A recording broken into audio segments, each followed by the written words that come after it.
Well, hello, everybody, and welcome to another live stream. Thanks very much for everybody joining me today. Of course, a different day to we normally do the live streams.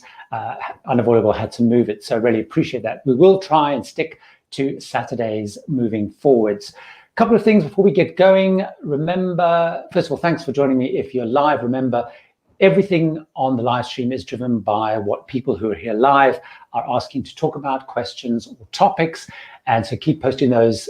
There, a few people have posted quite a few already before we started, and I'll get into those in a second. If you're watching this afterwards, many thousands of people watch it afterwards, which is fantastic. And remember, if there's a question that you know the answer to and not bothered in, keep skipping forward. Don't just head off somewhere else. Keep watching. So I'm Gary Bembridge, the Chance Tips of Travelers, and the goal is to help people discover, find, plan, enjoy those dream vacations that we're all looking forward to. So I thought I'd kick off straight away, actually, with some of the questions. I was planning to touch on this anyway, but it's kind of such a live topic and a lot of people are asking questions around it. And that, of course, is what's going on in the United States, what's going on with the CDC, and what do we think's going to happen. So I'll bring up a couple of questions, starting with the JM129, which asks a really poignant or important question, of course. What are the top 2 to 3 most difficult challenges for cruise lines to meet the latest CDC guidance? Is July 2021 highly unlikely for non-test cruises? So let's get into that. Just for those of you who perhaps don't know, well, I'm pretty sure you do, is the CDC finally issued some more guidance around what is required for the test cruises, or as they call them, simulated cruises. And what they say in there is one route that cruises can restart in the US, which is going with 98% of crew vaccinated and 95% of passengers vaccinated as a minimum. And to do that, if you have that, you don't have to do test cruises or these simulated cruises. They then introduced a whole bunch of stuff around simulated cruises, which were quite complex and quite detailed. So coming back to that question around what are the 2 to 3 challenges. In practice, I think the challenges are pretty clear. In practice, what they have laid out in the requirements, although it's pretty onerous, and it's probably even more onerous than we're seeing, saying Singapore, in Japan, as cruises start up in Europe, as cruises start up in the UK, they're a little bit more onerous, but that's not actually that difficult because the cruise lines can work around those things they have to do on board. So for example, mask wearing in European cruises, UK cruises is there. However, in the CDC rules, they're more onerous because you have to wear them literally when you're sitting around the swimming pool. It implies you almost have to wear them in between courses when you're sitting down. But however, the cruise lines are used to all this stuff around things like, buffets not being self-service, the cleaning protocols. So that's actually, I don't think, a hurdle at all, although the cruise lines think they're a little bit too much. That I don't think is an issue. 2 really big issues, 3 probably really big issues. The first issue, which is related actually not even to these guidelines, is the step before, I think it's step 2A, is whether they're doing vaccinated cruises or the non-vaccinated cruises, either test cruises. The cruise lines have to sign deals with all of the ports they're calling on, which require them to have capability to take both quarantining if it's needed for passengers and also medical services. And they have reduced a little bit of that requirement. That is a major stumbling block because every port they call on, they're supposed to have these arrangements.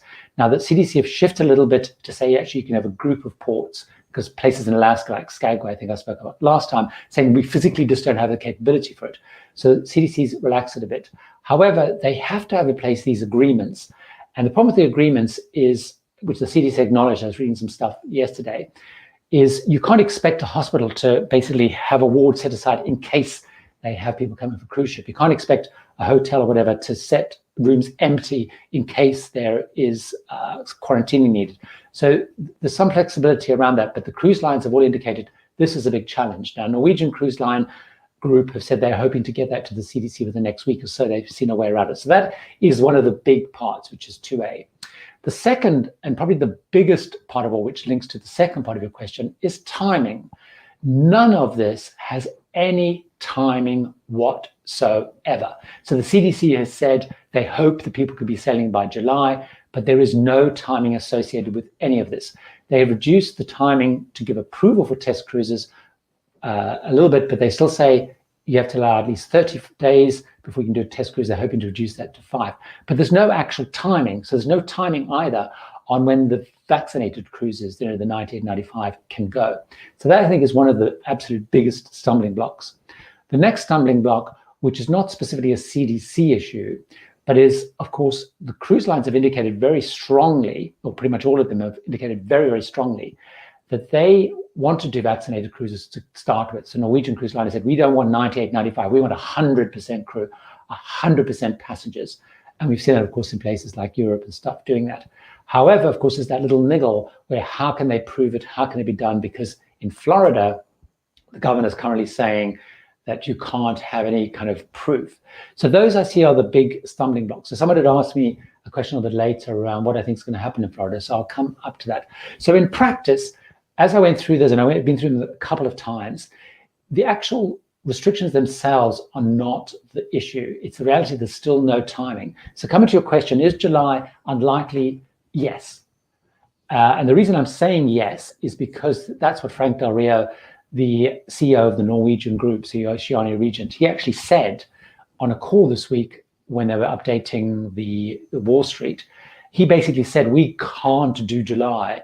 We could do July when we issued our letter requesting a startup. We cannot do July. We just cannot do and be ready in time in terms of bringing people back in, the ships back, etc. So they've already, you might have noticed, pushed stuff back. Carnival, the actual specific cruise line, have taken most of the July sailings off sale. They have 1 or 2 still there, but that's right towards the end of July. So it's looking more unlikely. Will they be able to do things sooner with private island new cruises? Possibly, but it's looking more and more like August. But we will have to see how it plays out over the next week or 2. So I wanted to pick up on the Florida. Here we go, Heather. Good to see you again, Heather. Thanks for joining again. What are my thoughts about Norwegian Cruise Line threatening to pull all their ships out of Florida? I say good for them. Do you think other lines might do the same? I mean, I think in practice, Florida is such a critical part of cruising out of the US, particularly for the Caribbean. So losing and moving out of Florida would not be great. However, to your point, Heather, I think when cruises start up, I suspect they're going to probably be a combination of sea days, private islands, perhaps 1 or 2 friendly islands. And so actually going out of the ports may not be as big an issue. I think it's part of just a play to get some resolution in Florida. So that's how I read it. I mean, he was pretty bullish about it. He was pretty assertive. And the point he was making to Florida is ships can move. We can move. We can move to any port we want to. So do you want to play ball? So it feels a bit like a negotiation tactic. And I think we will again see something of that. Will other cruise lines follow? I think if there's a chance between sailing and not sailing, it seems extremely likely. But again, there's quite a lot of ports that could do it. But those 3 ports are the 3 biggest ports in the US. So I think it's some sort of negotiating tactic. It really feels like that. And Hetty's down in Florida. Hi, Hetty. Thanks for joining. So I'll keep going through some of these questions related to that, and we'll come to other questions. So MC Donker 1, any idea how long the CDC will require masks on cruises? We don't really know that. And this is true not only in the US, but it's also true in Europe and the UK. At the moment, all of the protocols have masks as a key part, whether people are vaccinated or not. So we've seen that even in the UK, for example. Most of the cruise lines are 100% vaccinated passengers, but masks are still part of it because that's still part of the government protocol. So I think we will see the mask ruling for a minimum until it's lifted on land, and possibly longer. I mean, what I've seen in the UK, for example, is the cruise lines are still talking very much about a mask still being passed the June the 21st date. And June the 21st is a very significant date in the UK because that's the day the government is targeting lifting all restrictions, lifting all social distancing restrictions, moving from a mask mandate into a recommended mask mandate, full occupancy in theaters, full occupancy in stadiums, maybe or maybe not with the use of some sort of digital pass to enable some of those big venues. Nightclubs, for example, are opening.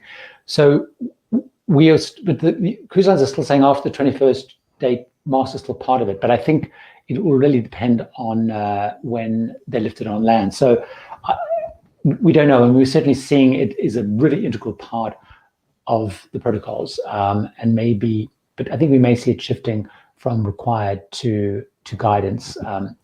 But I think it's a couple of months away. But we don't know. They don't seem that keen to really be lifting it. Heather's asking another question here around: do you think we will start to see more cruises in Europe now that EU countries are setting dates to allow US visitors? I guess we also need cruise lines to allow US passengers. So I mean, we are seeing more cruises coming into play, but it's still pretty limited, Heather. I mean, we're seeing the UK, as you know, loads and loads of cruises. We're seeing Greece, loads and loads of cruises. We're seeing some cruises like Norwegian talking about selling out of Rome more, because at the moment it's only those Italian-based lines that are selling out of Italy at the moment. But I did notice Norwegian have put a couple on. Norwegian have also put Barcelona on in September. I think they're assuming that Europe will be opening much more. So I think we will see. What I thought quite interesting is I'm seeing more cruise lines like Norwegian stuff putting on more cruises at the time when they are normally moving their ships back to the Caribbean. So I think we will see ships popping up where there are opportunities, like we saw this week. Holland America are talking about sailing out of Greece. A lot of that will hinge around the ability to call on ports. At the moment, the ports they can call on are pretty much just Greek islands and Malta. So once Europe lifts that, now we're of course seeing the introduction of I keep changing the name, that little digital passport thing, which we're seeing a way of letting people like the US, UK enter. So I think we will see much more openness to that as we head more into the summer. Will it be more cruises, or will it be just the cruises that were planned? It's hard. It's kind of hard to tell, but certainly I think we're going to see wherever the point of least resistance is. So as it heads more and more into summer, will cruise lines try and turn on more? Possibly. One of the big changes also will, of course, be when the UK allow international cruising to resume, because that could be a big attraction. If the US gets moved into a green country, at the moment it's an amber country, so it means people coming into the UK have to quarantine for 10 days at the moment, irrespective of whether you're vaccinated or not. So if the US moves into that green country where if you're vaccinated or have tests, you won't have to quarantine, I think we could see a lot of stuff happening out of the UK if they can start calling on ports as well. Lou's saying, I think, which a lot of people are probably saying, so good, thanks again, Lou, for joining. Lou was talking about he's not even waiting for the CDC. I'll see if I can bring that one up. Where basically Lou was saying he's kind of given up on waiting for the CDC, and here we go. Whoops, no, wrong one afterwards. I'm not going to fool the CDC or self in the US, even though we live in Charleston. Cruiseport booked Celebrity Apex in Greece in September. So I think you're right. We may see much more US people who can afford to sit in the flights and stuff try to move around. I still think one of the big limits for most people, I guess, is the cost of flights. And as we've seen, I guess, with flights even into some of those Caribbean countries, is pretty hefty. It's almost as much as the cost of the cruise itself, it seems. But I think increasingly there's more and more options. What's very interesting, of course, is what I found very interesting. I think you might have asked me this question. What's kind of ironic, if that's the right word, is with the CDC being so restrictive or slow, they're actually encouraging US citizens to leave the US, to head into other places which they have no jurisdiction over. So they have no influence on the protocols, they have no influence on the testing, they have no influence on anything that happens on board the ship. So they're encouraging US to kind of leave the US, to go on cruises, which the CDC have reservations about, instead of kind of getting the US citizens to stay in the US on cruises they control. So what I think is interesting about Italy, for example, Singapore, the UK, is they've said, okay, we'll let cruising start, lots of restrictions, but we control everything. We make sure our citizens that go on have to fulfill certain requirements. We can check that those lines are doing them when they're there. When they come back, we can put in place various requirements. We have the infrastructure there to do the testing, the quarantine, whatever it is. So I do find it kind of interesting that people like you, Lou, for example, who may want to have gone to Greece anyway, but are being, are kind of leaving the CDC kind of bubble, if that's the right word. Someone was asking around 2022. So let me bring that up, see if I can find that there. Remember, again, pop your questions there. I'll see if I can find, someone's asking around what's happening with, I think someone else, this is Claire's question. I was about to book a Princess cruise out of Florida for 2022. Should I book a P&O out of Barbados following CDC ruling, don't fancy wearing a mask all the time? And someone else asked around, is 2022 kind of itinerary set in stone, and is it a risky time or not to book? So I would say, certainly I would say for 2022, I wouldn't be concerned about that. That's certainly my perspective, and I may get proved wrong.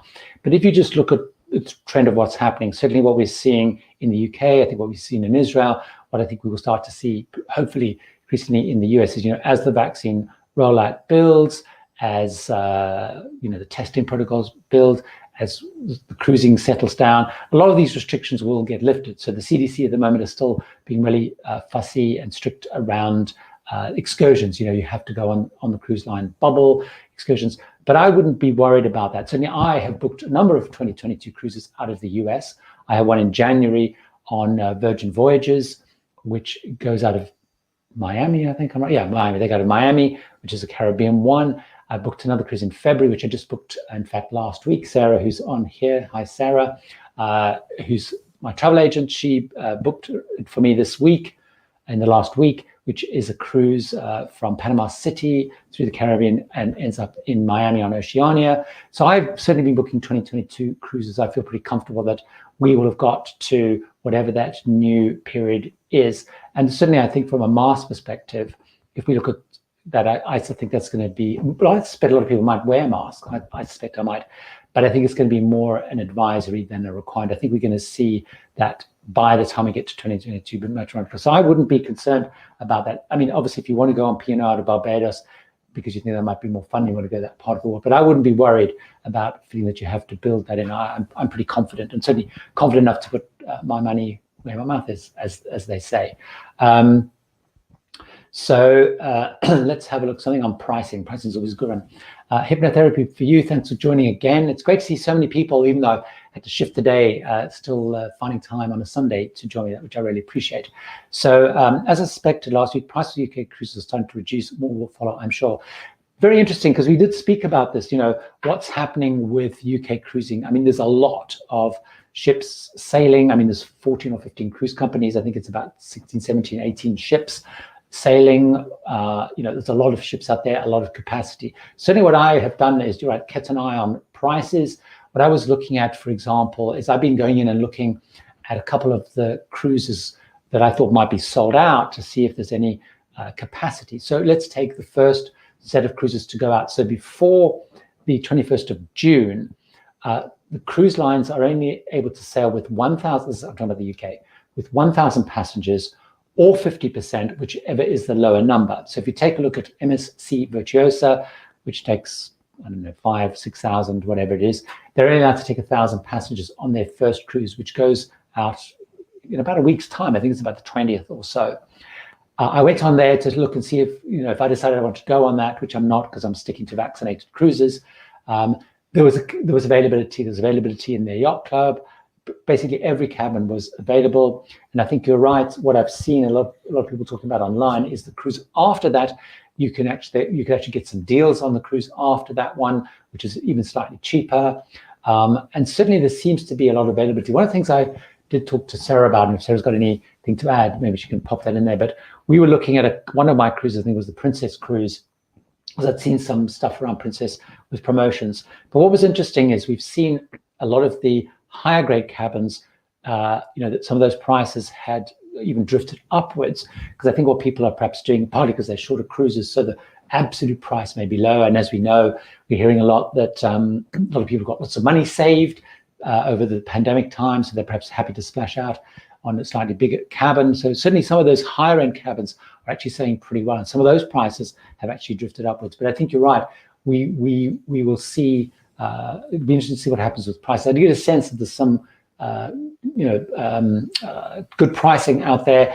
What's going to be very interesting to see, though, is what does happen. More to follow will be interesting, because as we've seen the green and the red and the amber countries coming in, the number of places that people can go abroad if you're in the UK without quarantining when you come back is very, very limited. So whether that will push more and more people to be looking perhaps at a cruise. It was interesting. I was on a webinar with Princess Cruises on, I can't remember if it was Monday or Tuesday, one evening this week. They were doing a webinar for trade and press and whatever, which is around their return to service, but particularly focusing on the medallion, their little medallion disc. And someone was asking, you could ask some questions towards the end. And one of the questions was, obviously, he wouldn't talk a lot about it being sold out, but he was very clear that what they saw is on the day that it went on sale, there was huge demand, and then it fell off because all the people like me and other people who were desperate to cruise booked, and then it fell off as you would expect. But it sort of has been ticking along quite nicely. So take from that what you will. What was interesting, though, is he was asked around, are they seeing lots of first-time cruises or not? And he didn't quite answer the question, other than say they're seeing quite a lot of first to princess cruises. I guess they don't know whether they're very first-time cruises or not. So I still think they may be reticent around cruising, because certainly when I say to people I'm going cruising, they're like, "Ooh."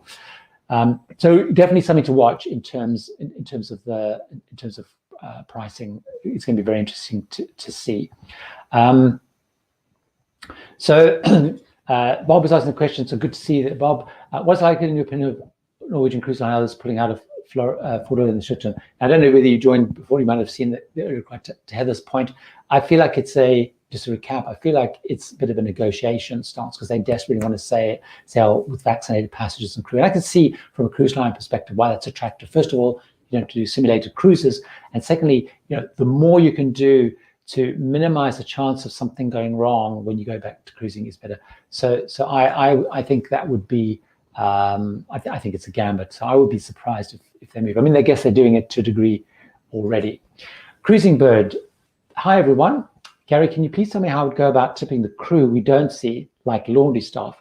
Think about Queen Mary 2 next May. Thanks, Joy. So, Joy, good question. I'll think a little bit about that. I'll have a couple of ideas on the laundry staff. So, I mean, a couple of things around Cunard and tipping. So maybe I'll just recap a little bit of that, which you may not want to know, but I'll do just to be clear. So with Queen Mary 2 and Cunard, they, like most of the other Carnival group and other groups, is they will make a charge onto your account every day for gratuities. You can, of course, ask for those to be increased or decreased or taken off as you want to. Now, what I found particularly on Cunard is, because a lot of the crew there are used to the old system, even though they're new, is they do sort of, they don't ask you to tip, but they sort of make it known that it'd be quite nice if you still gave them a cash tip in a sort of indirect sort of way. So what we end up doing, although we keep trying not to do it because we feel we overtip, is we do often tip our waiting staff and our cabin staff. Now, when it comes to laundry staff, that is much more problematic, because the laundry goes away and it's normally brought back often by your cabin steward. So it's harder to get it directly. One of the simple things that you could do, although you're not going to know if you're physically handing it to them, is you could actually put it in with the order, because whoever's sorting it out will then get the tips. When you put it in the laundry bag, you could put something in there if you specifically wanted to. Of course, you're never going to know how much that's going to get through, or whether the person who's sorting the laundry is going to go, that's very nice. I mean, the second thing you could do is actually approach the front desk or ask the hotel director, maybe get a note to the hotel director. What do they call them? Hotel manager. I think they might call them hotel manager on Cunard. And say, look, you want to actually specifically tip the laundry on top of whatever else is doing. How can you do it? I mean, that's the other way of doing it if you want to make sure and I'm sure they will have some way of doing that. Now, the laundry, if you do the behind the scene tour, you don't normally used to sometimes, I don't even know with COVID things whether they'll be doing the behind the scene tour, but on one of the behind the scene tours, the in-depth behind the scene tour, you did used to go to the laundry. And of course, that's another way of, I guess, getting to know who the person is. If you are in if you're traveling in Queen's Grill or even any other cabins, you could also ask the cabin steward if they know, because they may know who the laundry person is. But it's harder to do directly. I would tend to do it through the hotel director. But it's a good point. I've never really thought about that one, so it is a pretty good idea. Paul is asking, what's the best way of traveling to Southampton cruise terminal by train or coach? So a lot of that depends, Paul, I guess, where you're coming from. I'll tell you the way that I do it and the way that I found it works. Now, I live in London, and I would normally go by train. If I'm traveling with my partner and we're both going on the cruise, we may drive down, and they have a really great service where you drive up to the terminal. I think it's called CPS. You drive up to the terminal, you take your bags out, hand those to the porter, and then CPS come, check in your car, take it away. And when you come back, it's there in the car park waiting for you. But normally, if I'm traveling by myself, I would go by train, partly because it's actually quicker than driving down. You do, though, need to get a taxi from the train station. And the train from London is pretty frequent. It's like there's maybe 2 an hour, or maybe at peak hour time it's even busier, more frequent, should I say. But you do then need to get a taxi from the station to the cruise terminal, which costs a couple of pounds, £4 or £5. What I found on the downside, though, is the taxi drivers can be a little bit shirty, is that the right word? A little bit whatever. When you get off the cruise, you go to the taxi rank and say, I want to go to the station, because for them it's a real pain, because they're hoping to get a much longer fare. So I've had taxi drivers sort of asking me, well, would you rather I took you to London? And I always say, no, I've got a train booked and it's non-refundable. It isn't always the case, but maybe 50% of the time, the taxi drivers make it clear they're not that happy taking you, but they do, of course. The other thing, which is a pity, is Southampton doesn't allow Uber drivers to come into the Southampton terminal area, I think, because the taxi drivers have kind of kept them out, and I think the taxi drivers have to pay some sort of tax to go in. So unfortunately, you can't actually do the good old Uber thing. So I personally prefer the train. Now, a lot of people do use the coach. Now, of course, the advantage of the coach, there's a coach service, I think it's called Eva Sheds or Eva something. They run a lot of coach trips, particularly from things like Victoria Coach Station will often run one, but often from places like Heathrow will run one. The advantage, of course, they go straight to the terminal, and you can often book those through the cruise line or through something like Holiday Extras. I like the train just because it's faster, it's quicker, and it's not too badly priced. Downside with the train is, although a lot of people do, when ships are sailing, they actually don't have that much space to store luggage. So that is a bit of a pain. But hopefully, Paul, that's answered your question. I'm not a big fan of the coach because I think it just takes too long. Like with driving, but it's just slower. So John McGinty, we have booked 4 days on India, I guess, hasn't been in the seas, on April 2022 as part of a family holiday in Orlando. Boys will be 8 and 10. What are the CDC rules on ages for cruising will cause us problems? What are your thoughts? John, again, I wouldn't be that concerned that far out into April 2022, because I think we will have seen quite a big shift just in the way that things go. It is a really long way away, so if things haven't changed, you will have an opportunity, of course, to then move it or cancel it. Of course, one of the things that may happen, although I'm not sure it's going to be as young as 8 and 10, of course, we're seeing the plan to vaccinate certainly over 12-year-olds quite soon. I know there's lots of trials in Europe, UK, US, etc. So we may find that whole protocol in place. What we're seeing happening, though, which the CDC may eventually agree with, is or cruise lines may agree with, should I say, even if they go the vaccinated route. So what we're seeing for some cruise lines, like Disney, for example, Celebrity Cruises in the UK, they're requiring that everyone over the age of 18, which is the youngest currently you can be vaccinated, have to be vaccinated with both doses, because the Johnson & Johnson one's not approved in the UK yet, both doses 14 days before. But if you're under 18, or basically under the age that can be vaccinated. So as that vaccination age comes down, then you basically have to have a PCR test. So a full PCR test has to be provided within 48 hours or 72 hours of coming to the port. Then everyone goes through the antigen test. So that's why I think if it may settle down. Certainly that's the experience that we're seeing in other places. But I suspect by then, I think we will probably be in a much better place. So I wouldn't be too concerned. And certainly I suspect that will be the fallback, because certainly cruise lines like Norwegian, Carnival, or Caribbean are not going to want to be sailing in 2022 without having found some way of, between the CDC and everyone agreeing the rules. Also, very importantly, which is probably even more important than what I've just said, is with the CDC rules, all of these conditions hinge on the US, as in other countries, agreeing that there's still a pandemic, there is still a major issue. The CDC rules, the framework which underpins everything the CDC is doing, is due to expire at midnight on the 31st of October. So after that, all of this falls away. Now, of course, if the pandemic is still going, we're going to see all this extended. But theoretically, from the 1st of November, like 1 minute past midnight, all of the stuff falls away. Will there be restrictions in place based on what's going? Possibly, probably. But that's another important thing to bear in mind. I'm looking at it more as, I suspect that cruise line stuff will constantly want to find a way, because what everyone's saying is we're going to need to live with coronavirus, but it's going to be in a very different way, maybe more seasonal, etc. So I wouldn't be too concerned. I certainly wouldn't fret about that. So Carolee is asking, flying from London Heathrow to the US, I'm assuming you're flying to London Heathrow and you're a citizen, fully vaccinated. What are the requirements to be admitted, same for return to JFK? Well, Carolee, at the moment, which will change, but if you decided you want to come today, or you wanted to come in May, you, whether you're vaccinated or not, would have to do the following. First of all, you would have to have a negative PCR test before you boarded the plane, and you have to have that to show on arrival in the UK.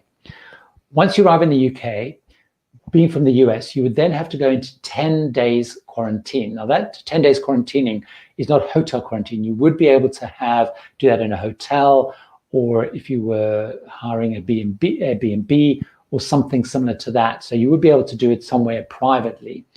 You would have to do 2 further tests, which you have to have booked and paid for before you arrive.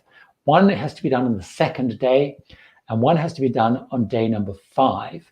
Now, if you are negative on day 2 and are negative on day 5, you get the results at about day 6. If you're negative on that test, you can actually end the quarantining early. So you can basically end quarantining early. And the reason for that is the US is currently called an amber country. So from Monday, the 17th of May, the US is an amber country. Now, at some point in time, I think we will see, because every 3 weeks, the rating of countries gets changed. So I think it's at some point we will see the US move into a green country. And a green country, all you have to do is have a negative PCR test to show on arrival. So that's key. So certainly it's going to change a little bit. Now, returning to JFK, I think I'm right in saying the US requires you to have a negative PCR test before boarding the flight. So there's quite a few tests in there and quite a few costs. But keep an eye on it, because I'm guessing if you're looking to come with its vacation stuff, you kind of need to wait probably into June-ish time. I would certainly, if you can wait after June the 21st, because June the 21st, there is due to be a major change in all these rules, both what you can do domestically, as I was mentioning, theaters will be open to full capacity, the mask mandate is likely to be lifted, et cetera. So that, certainly if you're planning to come, cruise related or not, I would try and wait for years to become a green country and on the listing, and wait for that. Certainly as a UK person though, I cannot go to the US because the US are closed. The US won't allow anyone who is been in the UK or the EU with the last 14 days to enter into the US unless you make a special application for work related. Maybe in a long way I've answered your question, but that's certainly the situation. So Eddie is asking, I've got a cruise book from Dover to Sydney in July 2023. I'm assuming that's July rather than July 23rd. Do you think that will proceed? Also, what is the effect of the COVID outbreak in India as far as cruise and cruise lines? Let me ask the second one first, because that's, and then I'll come on to the first one. So in terms of the COVID outbreak in India, so what happened is a number of cruise lines put a hold on recruiting staff from India. So the first of those was Royal Caribbean. They stopped recruiting any staff from India. What the cruise lines have done is they've moved now into slightly different protocol, and it differs a little bit by cruise lines. So some cruise lines, like in the UK, the staff can still come from India because they have a certain exemption because they're seafarers, but they do go into they're going to quarantining. They don't actually have to go into hotel quarantine in the UK because they're allowed to go to quarantining on the ship, but they go through a period of tests before they leave, test on arrival, quarantining on the ship, more tests before they're released. However, Royal Caribbean have introduced a different protocol, which I suspect we will see other cruise lines do. So what the protocol for Royal Caribbean for crew coming from India is which they just announced this week, by the way. So first of all, they have to do, so if you're a crew member in India, you do a COVID-19 PCR test. You then go into a 2-week quarantine in India. You then do another test to go on a charter flight. So this is not a commercial flight. You're on a charter flight to where you will join the ship. You do another test. You then go into quarantining on board the ship that you're due to go into service, and you do a test and are released into work. So there's basically a month of quarantining. Now that's not that different actually to what Royal Caribbean did for the Quantum of the Seas selling in the Quantum of the Seas is doing. Quantum of the Seas is in Singapore, isn't it? Or Anthem of the Seas. Anyway, Quantum of the Sea. I'm getting confused now between this Anthem in the UK and Quantum. Anyway, in Singapore. So what they were doing with staff. So for example, staff. We saw a lot of crew that were coming out of the US. Some of the hotel directors, some of the entertainment staff. They went into quarantining in Miami. They then flew for 2 weeks. They then flew to Singapore. Went into 2 weeks quarantine on the ship in Singapore before they went into duty. So a similar process. So pretty strict, which makes a lot of sense with the situation in India. So in terms of going over to Sydney by 2023, I'm pretty hopefully that's going to be running. A bigger question, of course, is 2022, because as we've seen, the vaccine rollout is very slow. In Australia, in fact, we just had a call this morning with our two best friends who live in Australia, who are basically being told they won't be able to leave the country to even go and visit her dad, who's 82, and it was his 80th birthday. They were hoping to come Christmas. That looks unlikely because you can't leave Australia because the border's locked shut without approval. Of course, you can't go in without approval. And there is some suggestion that they may not even open their borders until partly into 2022.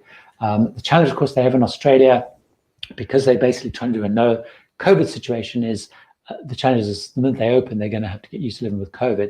And of course, they haven't had any major COVID cases there. So the vaccination part is really, really critical. So, so 2023, it seems very, very likely. I think what's going to be interesting is what cruise lines who do world cruises are looking at for 2022 in Australia. I guess they're hoping by the time they normally get to Australia, which is towards the end of March, April time, that things will have opened.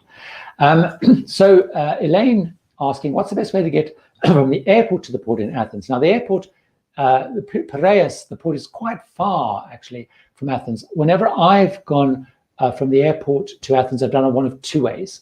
One of which I've actually just pre-booked a taxi to go, which of course is quick and easy. And it's quite a long way. I mean, if you like to take an hour or something, maybe even a little bit longer. Or the other thing to do is what most cruise lines selling out of Piraeus will do is they'll normally have a transfer. So I would actually recommend, if you are doing like Lou or something's doing, if you're doing one of those Apex tours or one of those other ships, Seabourn or Holland America, whoever's selling out of Greece, I would actually book a transfer with the cruise line would be my recommendation, because the advantage is you kind of go straight into their sort of bubble, as it were. You're going to get, together, you're going to go there. They will make sure when you get the whole check-in process syncs with arrival with the bus. Because bear in mind, with all these new protocols, you have to agree and book a specific time of arrival to work through the whole process of the testing and so on. So they're being quite restrictive about when you can go to the port. The advantage, certainly what I'm looking at with some of those things as it starts to begin is doing something with the cruise line, because they will then manage, they know that bus is arriving at such and such a time, and they'll be planned and ready to get you through. But those are certainly, the two ways. Carolyn's asked a question on answering the answers online are confusing. I'm assuming, I think Carol's probably talking about that coming in out of the US thing. So so let's have a look.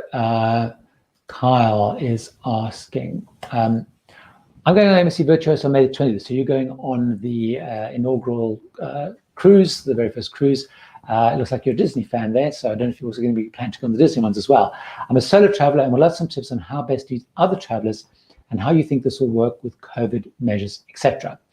Now, Carl, it is going to be a little bit of a challenge, I think, with the whole COVID situation, because there is restrictions which the UK government have in place, which has basically said that on board, and it says very explicitly when they announce the cruises can go, that the cruise lines have to have two rules in place.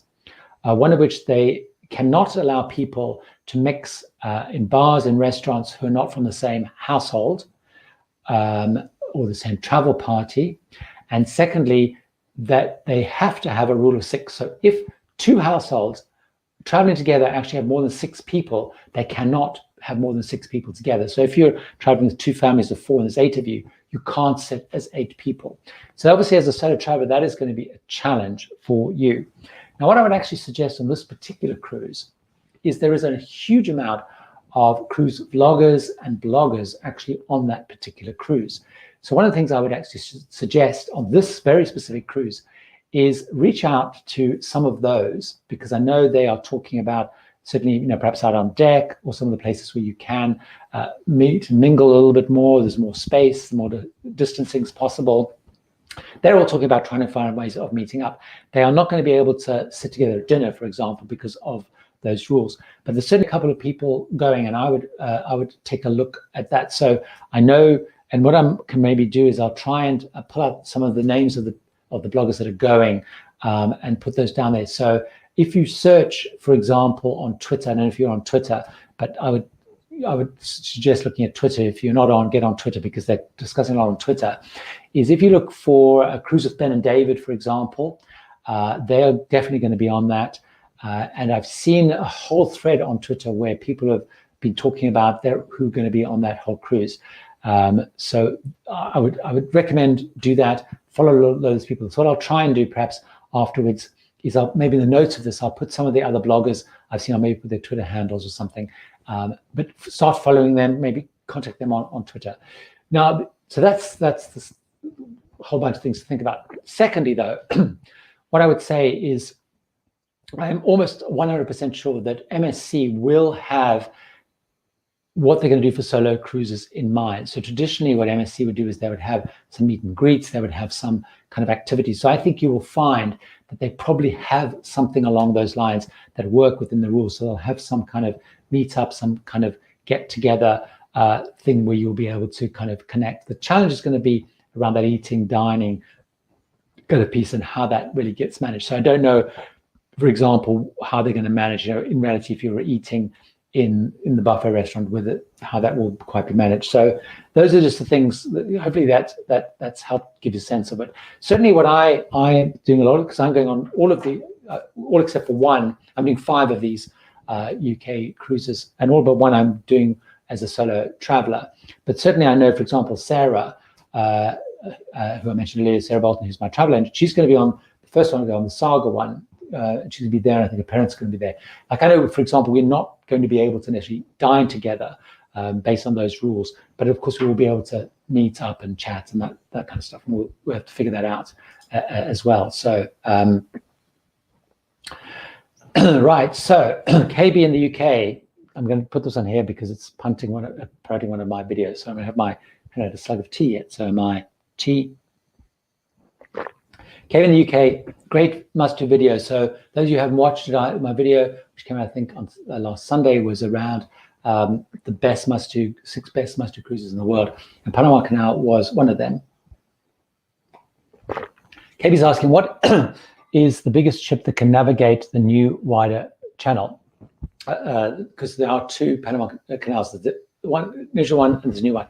Now, I should know the answer to this, KB, because I did actually look it up, because they have Panamax and Mega Panamax.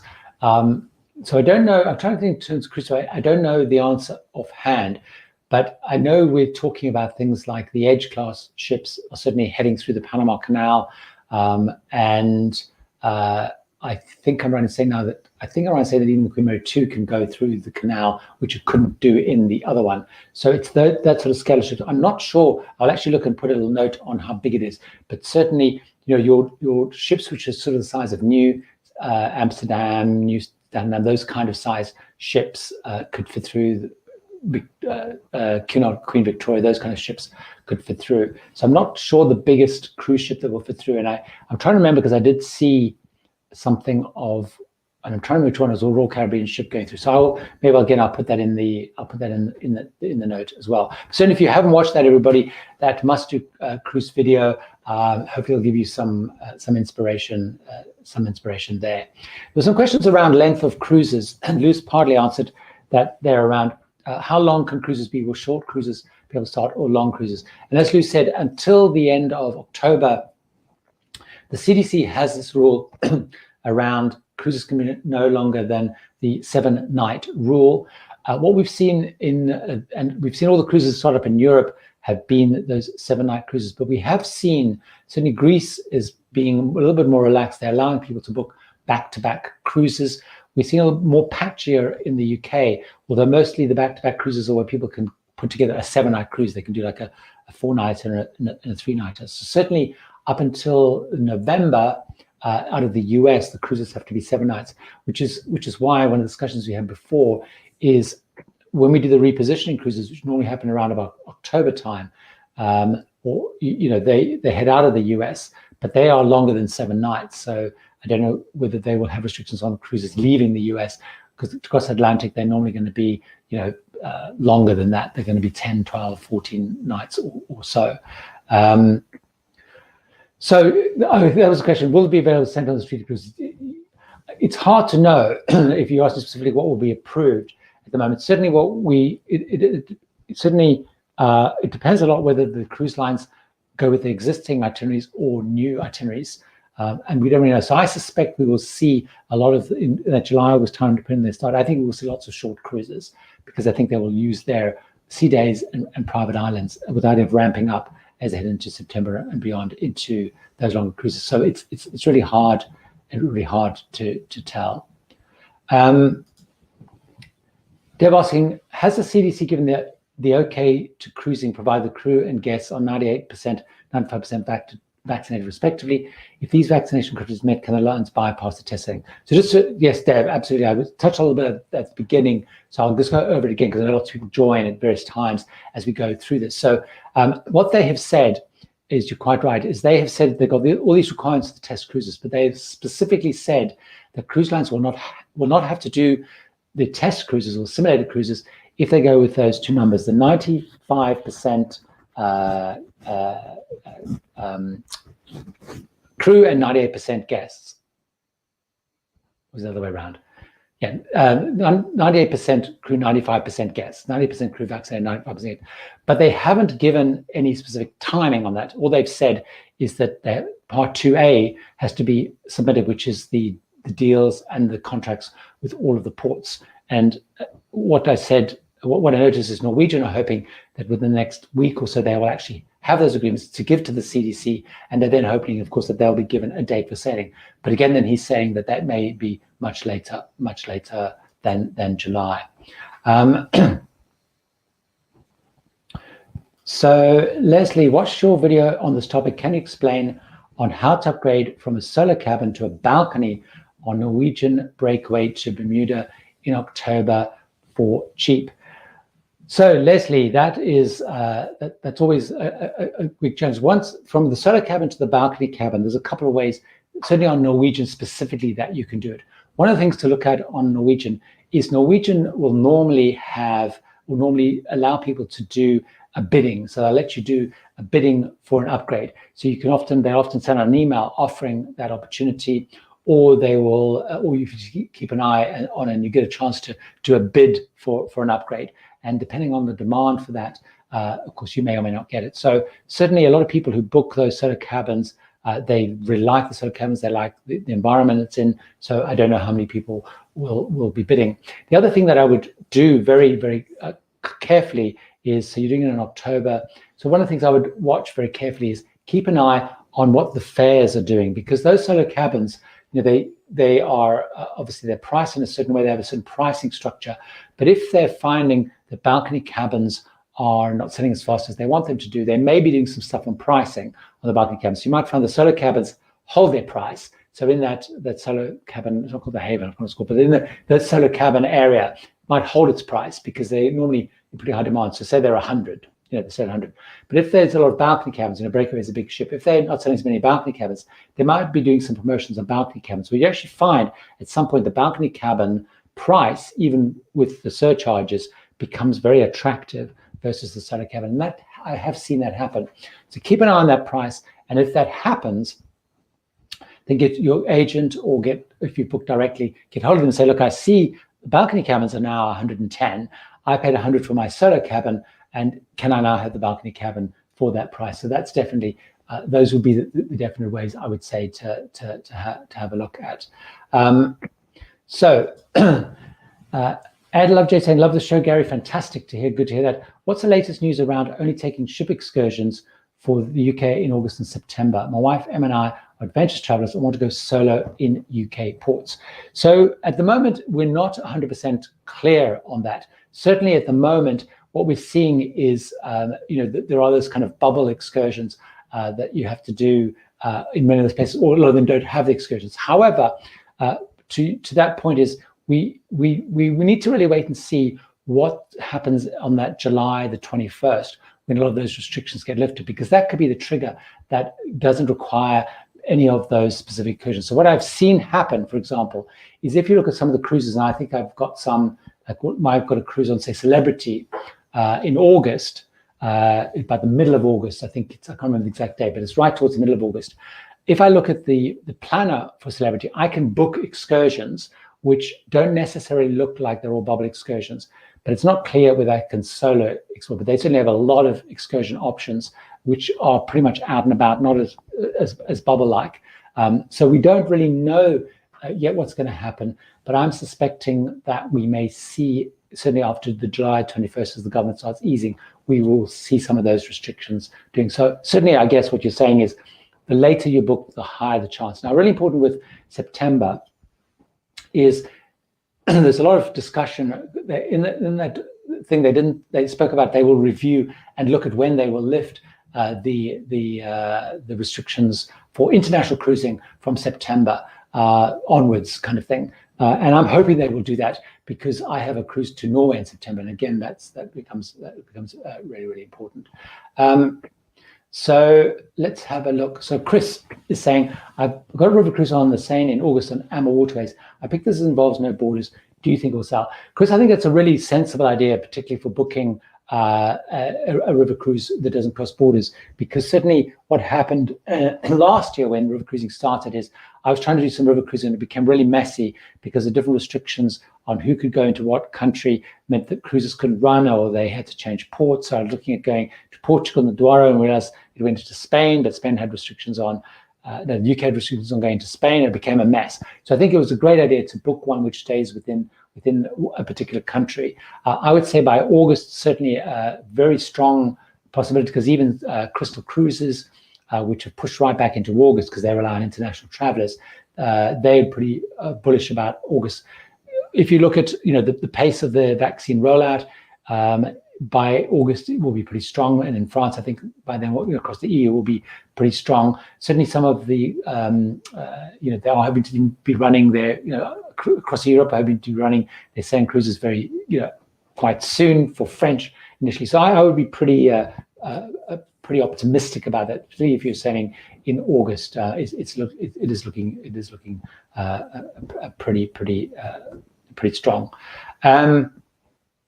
So let's see.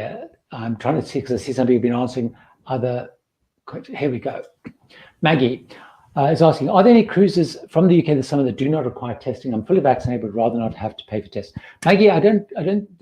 Good point around that. The answer to that is no, but don't worry, because you won't have to pay for the tests, depending on the cruise you're going on. So most of the cruises that you go on, well, let me put it this way. If you're going on one of the cruises that require passengers to be vaccinated, anyone who's over 18 who has been vaccinated do not have to pay for any of the tests. You will, however, be tested.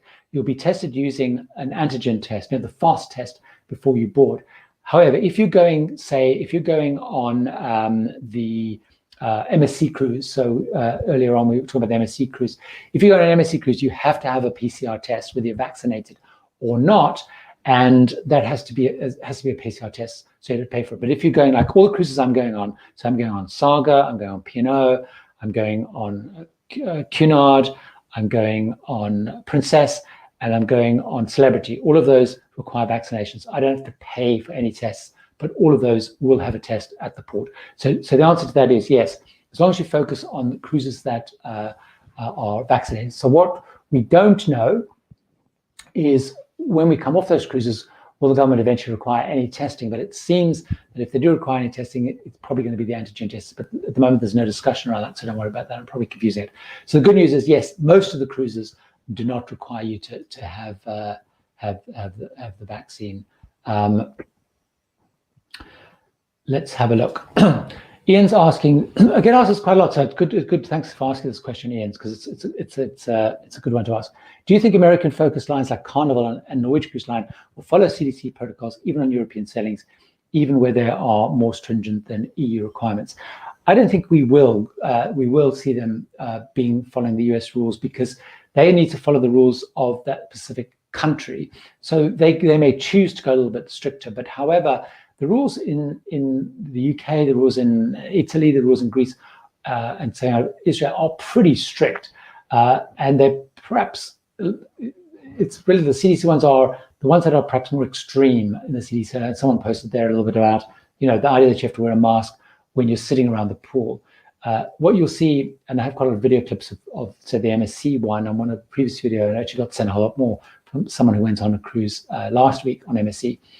When you're sitting around the pool on your desk chair, you don't have to wear a mask. When you move around the deck in the open air, you don't have to wear a mask. Once you're indoors, you have to wear a mask. If there's some activity, so for example, when they're doing activities on the deck, so they're playing games, for example, you need to wear a mask when you're doing some of the games, deck games and things. So I don't think they will follow them, because I think the rules are pretty strict as they are, and they've all been pretty well validated. So MSC have been sailing since last summer with the same protocols, and they seem to have worked. So I'll be surprised if they do follow, because most of them are the same. Contact tracing is the same, temperature checking is the same. It's just slightly more. One of the other CDC ones was implying you always have to have, instead of doing buffets, the pack and go kind of stuff. I don't think they will introduce that, because actually it creates more work. So no, I would be very surprised, because I think that they're pretty strict. So the testing, the one key testing difference, I guess, is the CDC are talking about PCR testing at port side for your board. Most of the others, you have PCR testing to go into the country, so that's kind of. So I would be pretty surprised. Let me answer this question, because it gives me a chance to promote another of my videos. Do you like the new Scarlet Lady cruise ship?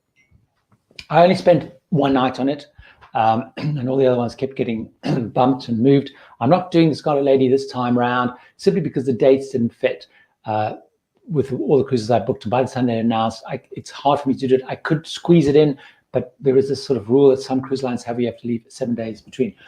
But I would have booked on it, and I have booked on it in January. In fact, I booked on Valiant Lady, which is essential.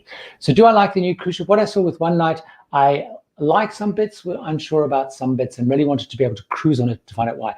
Certainly, I think from the outside, in Europe, that grayness isn't wow. It looks a little bit dour, if that's the right word. Some great stuff inside the ship, which looks fantastic. some of the nightclub stuff, some of the bars. The cabins are kind of a little bit strange with that funny bed kind of thing, a few little impractical things, but overall I liked it. But it's hard when you're only spending one night. So certainly I want to cruise it and see it. They have a very bizarrely small swimming pool, which I'm actually going to address in a future video. If you want to find out more about what I thought about Scotland, if you look on the channel, if you go to my channel, search Virgin Voyages, and you can see in much more detail about what I liked and what I thought they kind of got. What they kind of got wrong. Wow, time is really zooming by.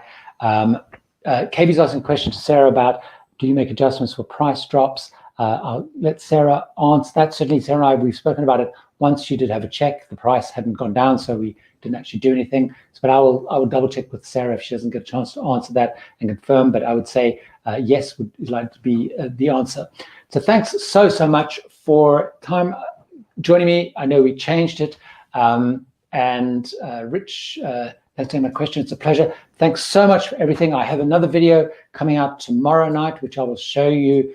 There is a better way. So you'll find out. In fact, when I say tomorrow, it's out any second now. It comes out. So if you want more of me after spending an hour with me, you can go and watch that video. It will be live on the channel by the time I finished.